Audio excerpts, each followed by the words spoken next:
पूज्य विरक्त महान संत गुरु अमर साहिब जी का विचार मानव धर्म एवं मानवता से प्रेम रहित था। बाबा जी गृहस्थ जीवन को हटाने के लिए अर्थात अंधकार रूपी दुख को प्रकाश रूपी सुख देने के लिए सत्य ध्यान में लीन हो गए। बाबा के हृदय में सत्य ज्ञान ऊर्जा प्राप्त हुए। फिर मानव जीव को सचेत करने के लिए तेलासीपुरी में सत्य तपस्या किया और संतों को ज्ञान उपदेश दिया, जिसके दर्शन के लिए गांव-गांव से संतों पहुँचे। मिले सतनामी देवचरण के पुरखा यादव थे, जो दुर्ग जिला भैना भाठा से तेलासीपुरी तक आकर सतनाम पंथ स्वीकारा, सतनाम अमृत पावन किया। यही बाबा जी का सत्य प्रमाण है। तभी तो मिले सतनामी देवचरण अपने मधुर वाणी से गुरुवाणी को संजोया है। मैं मिले सतनामी औ बाबा,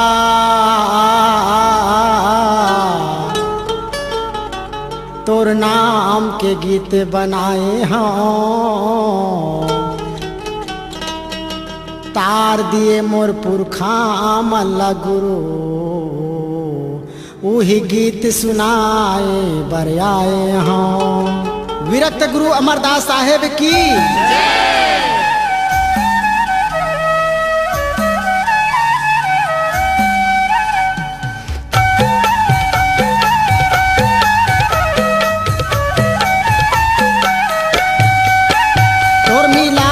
सतनामियन बाबा, मैं मिले सतनामी आऊँगा।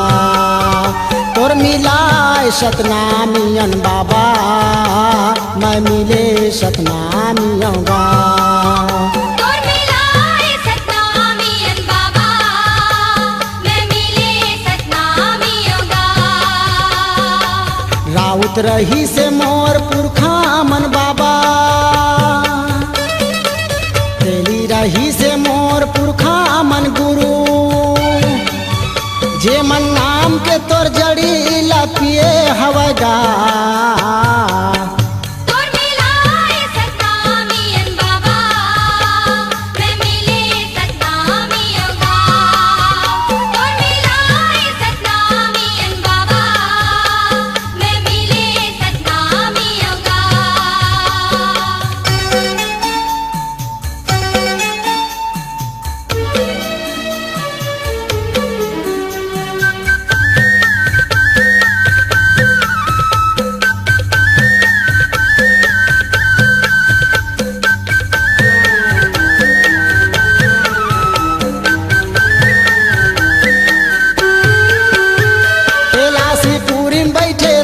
बड़का अमली छाँव, बड़का अमली छाँव, बड़ सुघर जानन गुरु अमरदास तोर नाम, अमरदास तोर नाम। तेलासीपुरी में बैठे रहत बड़का अमली छाँव, बड़का अमली छाँव, बड़ सुंदर जानन गुरु अमरदास तोर नाम, अमरदास तोर नाम। तोर दया के अमृत गुरु अमरदास बाबा,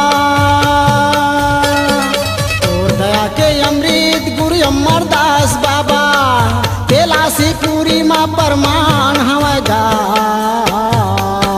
तोर लखाए सतनामियन बाबा, मैं मिले सतनामी आऊँगा।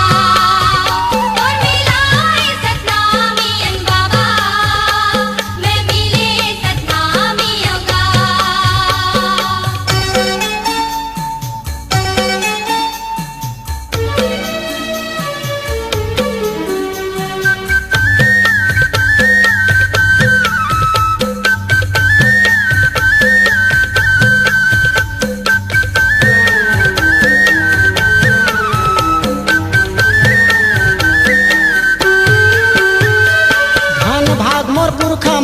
तोर अमृत ला पाइन, तोर अमृत ला पाइन, तोर प्रसादे मोर बाबा जी अधभर सुख पाइन, जी अधभर सुख पाइन।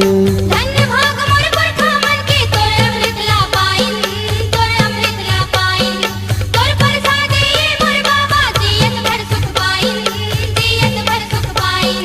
राउत लगई हर छुट गए बाबा तोर प्रसादे पुरखा के, राउत लगई हर छुट गए बाबा तोर प्रसादे पुरखा के। यही काया ला बाबा तैया जोर करेगा। करेगा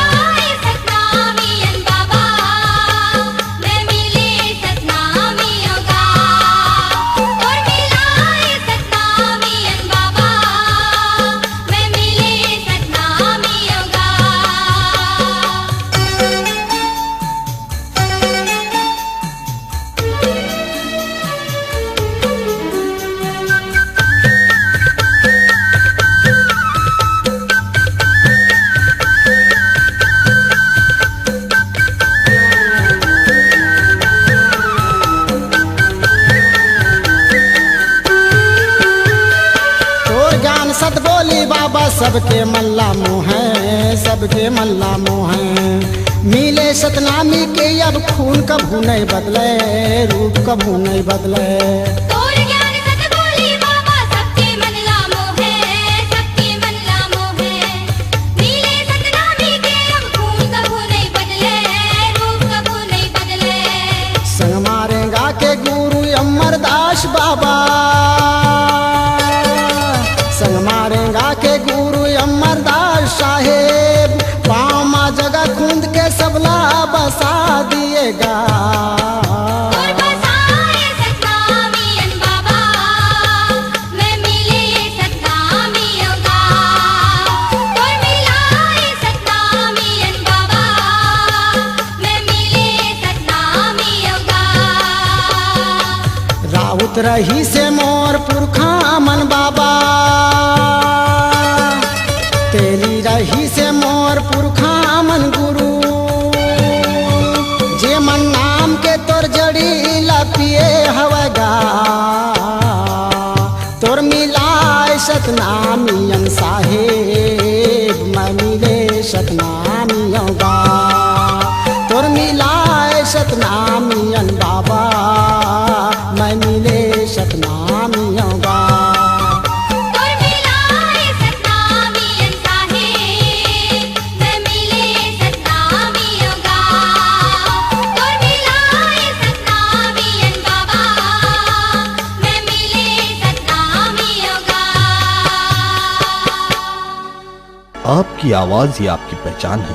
यदि आप अपनी आवाज को एक नया आयाम देना चाहते हैं तो चलिए